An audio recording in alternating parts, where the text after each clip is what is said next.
Kakšno je zanimanje za šport pri otrocih in mladih? Zanimanje za šport je v vzponu. Čez dalje več mladih se vključuje v športne dejavnosti. Država pri tem pomaga. Mi smo letos namenili veliko več sredstev za šport mladih, kot je to bilo lani, predlani. Organizacijsko strukturo postavljamo.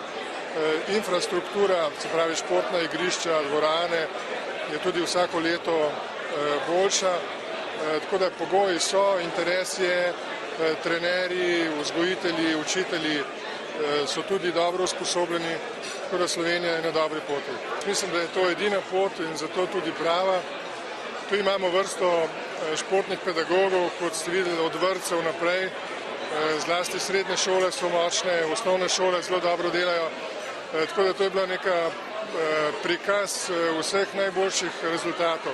Ti rezultati pa niso samo tekmovanja in potem uvrstitve med najboljše, ampak gre za eno široko množico otrok, ki je vsak dan na športnih igriščih, ki se vzgaja v športnike, ki vejo, kaj je fair play in ki nekaj od njih potem plezajo tudi do olimpijskih kolajn.